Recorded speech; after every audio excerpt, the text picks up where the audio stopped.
If you've clicked on this video, you're probably interested to make more money in this year. Maybe you've also heard that every rich person has multiple income streams, and you're interested to create your own.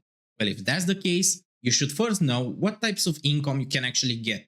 My name is Alan, I'm an investor in over 30 companies, and over the years I've had the chance to try every type of income on this list, and today I want to share them with you so you can also know what type of income you should get in this year.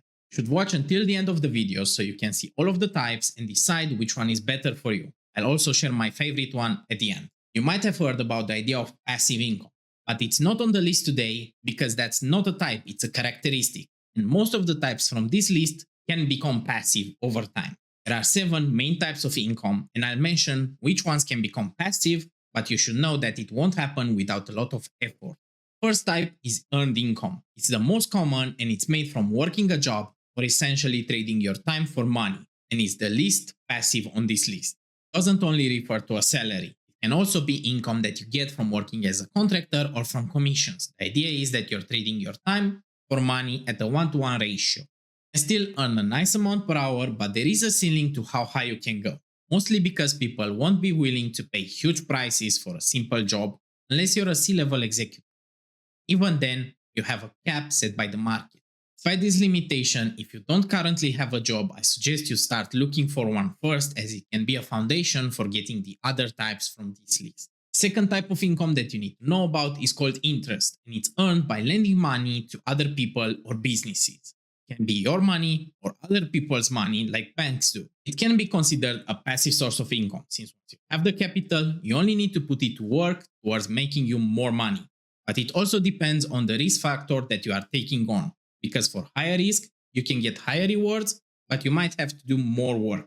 Most common way to earn interest is by taking your money and putting it into a savings account and letting the bank pay you for keeping it there, which in turn the bank will lend it to other people for way more.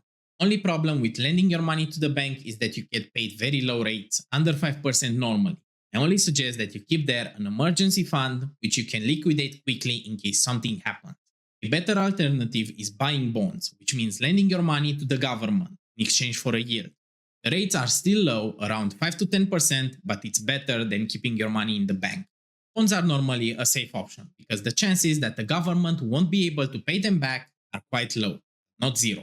It's a good idea to put the money that you will need in a year or so in bonds. So for example, if you need down payment for a house in 1 year. There are also options where you can try to lend your money directly to people or to businesses for way higher rates, over 10%, called peer-to-peer lending. I've tried this method previously, and despite ending up on a profit, I cannot recommend it, as the chances that a business or another person will default are quite high. Late payments and people getting sued are not something that you want to be concerned about, especially if you want to make passive income.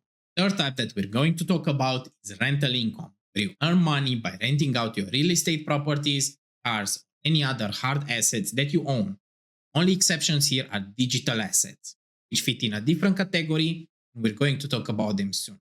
Rental income from real estate properties is the most popular choice when people look towards creating a passive income source. Sure, they don't realize that it's not as passive as it seems. Renting involves dealing with tenants, making repairs whenever necessary, and a lot of hidden costs that people don't realize when they first get into this type. If you take into account interest payments, repair costs, insurance, and taxes, you're barely breaking even with rental income, unless you bought the property outright with the money down. The way that people actually make money with real estate is either, like I mentioned before, if they buy the property outright without taking on any debt, or with the next type of income called capital gains. Capital gains is earning an income through the appreciation of assets over time. Real estate properties, luxury collector items like cars or watches, art, or even shares in a company, they appreciate over time and their price increases. And when you finally decide to sell, those are capital gains. After you buy an asset, the capital gains are passive, but they are not constant because the price can go up and down exactly like it happens on the stock market. You don't really have control over the price at any point in time, but you do have control over the price that you're willing to sell the asset for. It's only a matter of demand and finding the right buyer that's willing to pay the correct price for an asset.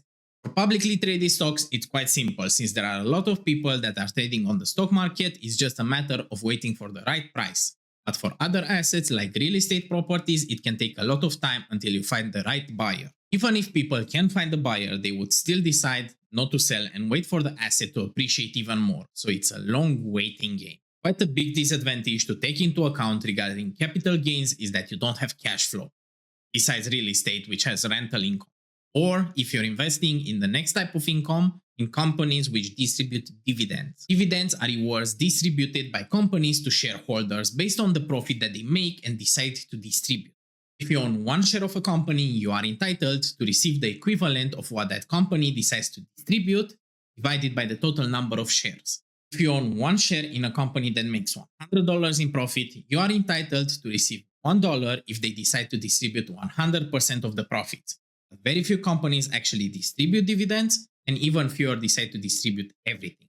Only certain big companies and those that don't expect a lot of growth in the future will actually distribute dividends, because it's better to reinvest the profit into growing the company even further for more profit later on. There are publicly traded companies that have distributed dividends for years now, some even going back as far as 50 years or more. Based on the earning potential of dividends and also the stability of those companies, this might be the second most perfect type for passive income besides the next type, which is royalties. Maybe the hardest income type to get, but also the most perfect for a source of passive income. Royalties are earned by you owning and licensing intellectual property. You create a unique piece of art or a song, you patent an idea, and whenever they get used, you get a small royalty payment. Easy, right? Wrong. It takes a lot of time to create something original that can be copyrighted, because not everything can be, to promote it so people actually use it, and then on top of that, to make sure that they don't use it without paying you. That's why, for example, most music artists work with a label that can provide those services. But once you get past the initial hurdle, royalties can be insanely good. They have no cost to maintain, so unless you want to market them more, you get to keep 100% of the profit besides taxes. If I remember correctly, Mariah Carey, due to her song All I Want for Christmas, gets $2.5 million each year in royalties. Of course, not everyone can get to that level, but even with less, it can be pretty good. The last income type that I want to talk about is profit. Profit is made by selling a product or a service for more money that it takes to make and distribute. Any business that you can think of can fit in this category. E-commerce, agencies, startups, or even your local corner shop. It's for sure the most non-passive way of making money besides earned income, because it takes a lot of time to set up a business and then you need to put in constant effort in order to keep it running. Despite that, it has a lot of potential for growth without you requiring to create something original. There is one exception in this category when you put someone else in charge of your business, but at that point it becomes a different type of income, either dividends or capital gains. Any of the income types from this list can be created by anyone, but it's important to know what works best for you and for your goals. Are you looking for slow and steady growth or for high risk, high reward opportunities? In my case as an investor, my favorite type of income is capital gains from investing in high growth assets like private companies. They have the potential to grow extremely big without any input from my side besides getting the initial capital to buy the asset. Also comes with the downside that you're essentially giving your money to someone else to grow it, but that's why it's a high risk, high reward opportunity. Thank you for watching until the end. I hope you've learned something new and you know now which type of income you want to create. And if that's the case, leave a like and comment which one fits you best. If you're also interested to learn more about personal development, investing, and entrepreneurship, you should check out other content on my channel. I promise it will be worth it.